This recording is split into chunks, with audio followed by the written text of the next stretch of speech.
Hello guys, welcome back to another Reef video. Today I'm going to be just taking a quick tour around my tank, a quick update to see how everything's getting on after the crash. So without further ado, let's start this video, let's just hop straight into it and let's start with the update.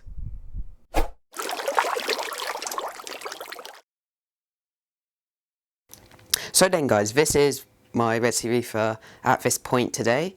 You can see it's changed a lot since my last update video because I've actually changed the Rockscape. So let me just get into that right now. You can see the Rockscape, it's very different. It's very different. It's much taller, I would say, and I like it that way because this is quite a tall tank. It's not like a wide tank, it's more of like a tall tank, and I feel like it will need like a more taller aquascape to kind of fit with the whole tank theme. I decided to change the aquascape. It's still using all the same types of rocks. I've just gotten some of the rocks, smashed it up a bit and just stuck them together in different formations, and I've found this really good rock formation which I'm really happy with. Now stuck it all down so it's not moving anywhere now except the little rocks. That's basically the aquascape. I think it fits the tank a lot more now because if you look in my old aquascape you can actually see that there's quite a lot of like space between the rocks and the actual water surface, which I don't think that's really useful because if you want to get like high light for your high demanding corals, you need the rocks quite close to the light, don't you? So for this quite tall tank you need quite a tall rockscape to kind of fit with it all.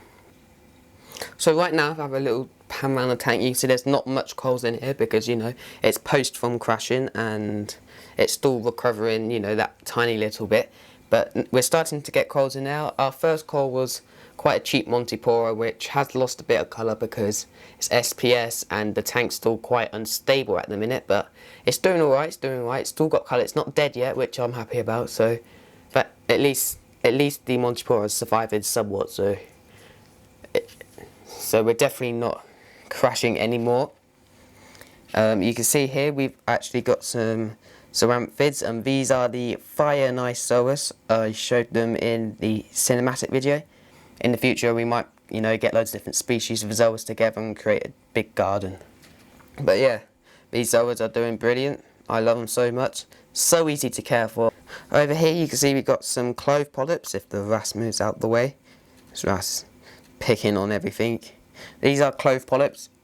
They're kind of being pushed to the side because of the flow, and so it's better viewing the green from this side. You can see a little bit. So these clove polyps are doing quite well.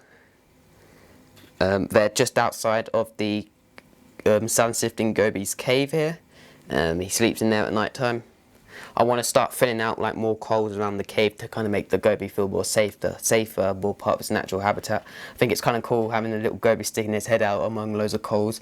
That'll look good. That'd be a good picture as well. And then finally we have this Hammercore. It's a really cheap Hammercore as well because it hasn't got much colour on it just yet. But the LFS did tell me that colour will start appearing on the coral, and actually now when you look at it, it actually is starting to get some blue on it, so it's going to be one of those like blue and purple hammers. I don't know the exact name, but this hammer's doing quite good. It's got 2 heads on it.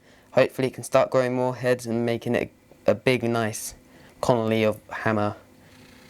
Hammers normally need quite low flow, I would say like low to medium flow, so that's why I put him at the back here on the little ledge, because there's not much like direct power heads to it, and it's just giving it a nice little sway because it needs to it still needs to collect nutrients from the water, so it does need some flow, but it doesn't need a high amount of flow. So that's how much flow my Hammercore is getting, and it's doing very well. It's all puffed out and happy.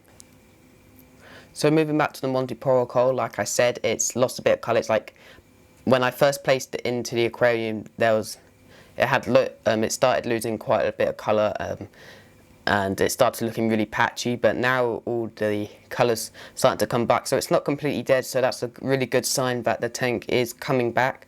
So hopefully this Monte Poro can come back as well and start growing and encrusting onto the rock. Oh yeah, and just to say, this is the plating Monte Poro species, not the branching Monte Poro. I'm not good with my SPS, but I think it's called like Digitor or something. I think that's in the same family as the Monte Poro, but yep, that is a orange plating Monte Poro. Anyway, moving on to livestock, you can see that we have one big female clownfish in this aquarium. We used to have two, but of course this clownfish has to bully it to death. And of course here, you see him a lot. This is the silver belly wrasse. He's a right old character. I love wrasses. I might get another one depending, but I kind of want to keep the livestock the same now. I don't want to add any more fish to the aquarium. I want to start adding more corals to the aquarium. So one day we might get another wrasse, because these are so funny to just watch as they just zoom around the tank looking for different little pests and mini beasts to eat. And then of course we've got the oldest fish in the tank, which is the smallest fish in the tank as well, the yellow reef goby. This guy's been in the tank pretty much since the start of the Frugal Bevo, which I didn't even have a YouTube video then, and he's just been here throughout the whole entire journey, so he's a very special fish to me. I did have another one, but that sadly passed, but this guy here, he's happy alone. He's doing really good, and he's just coming up to nearly 3 years now. 3 years in November.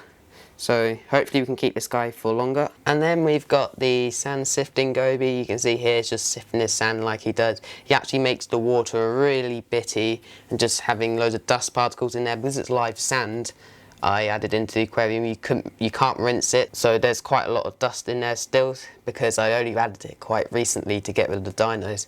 So that's why every time he sifts the sands, he kicks up loads of bits of the detritus or dust and just puts it into the water column, which isn't a bad thing, because you know it's moving around the sand, keeping everything clean. He does keep the sandbed clean, but sometimes he just starts goofing about, starts spitting loads of sand on the corals, which isn't good, but they just get blown off by the flow and the corals will be fine. So like I said, the sand sifting goby's home lives underneath this rock. All of that rock's been dug out by the goby. It's really funny to watch him as he builds his house. You can see he's got little bits of shell from the sand and just stuck it in the little wedges and holes to try and block his little house up. You can see here there's a shell there. He's just been grabbing it and blocking it up, which is kind of funny to watch. Sand sifting gobies, great little characters, just to go and watch them as they just, you know, do their normal thing and build their house. Really awesome, really good fish. Also, I just love his golden eyes as well. His yellow golden eyes. Okay, so now let's move on to the big fish. So they're actually hiding right now. The big fish are like the most camera shy out of all of them for some reason, but I'm calling them the big bullies. In this rock here, we have a royal grandma. I can't really show you right now. Let me just turn the light up a little bit. So I've just upped the ISO on the camera, and now you can see him there in his little cave, just hiding there. Really camera shy, but if you look in my cinematic video, you'll be able to see him. Oh, he might be coming out now. He might be just having a little peek, but again, royal grandmas, they're so colourful. They've got really bright, nice purple and yellow on them, and they just like to nestle in their rocks. They like hang upside down in rocks and just squeeze into rocks and sleep there, which is really funny to do. And right here is the other big fish. This is the royal grandma's out now as well. Right here, this is the other big fish. This is a bicolour plenty. He's like one of the longest and biggest fish in here, and he just, you know, hides in the caves. And of course, blennies are blennies. They just look really stupid and funny, like just swimming about, perching on his really strange things. He actually doesn't live in this rock here, but he does like to hide in this rock. He actually lives in the spare plumbing over here. You can see. Right here, it's got a bit of cyano on it, but I've placed some rocks around this spare piece of just plumbing that we had when we redid the sump, and you can see in there now, that's where he likes to sleep. It's just really funny. I thought like the sand sifting goby might go in there, or reef goby or something, but no, the biggest fish can fit himself in there, of course, but you know, it looks really funny when he goes in there and sticks his little head out. So here's the royal grandma again. You can see how colourful he is, just there swimming about looking for food. Also, the Grandma and the Blenny, because they are the both biggest fish and they kind of share the same homes, they do sometimes nip and fight at each other. I don't know if you can see it now. I don't think they're doing it right now, but they do sometimes start opening the mouths of each other and trying to chase each other away. That's just territory. But they're fine. They've been in the tank for a long time with each other. They're just playing about now. Anyway, that's all the inhabitants in the tank right now. Of course, we do have some snails in there. We need to definitely get some more turbo snails because they're all starting to die off now. They only last so long, don't they? That's basically all the livestock in the tank. Oh, you can see they were literally just fighting each other. Just a minute ago, they'll just open their mouths to each other. That's what I was on about with territory. But yeah, that's basically the tank.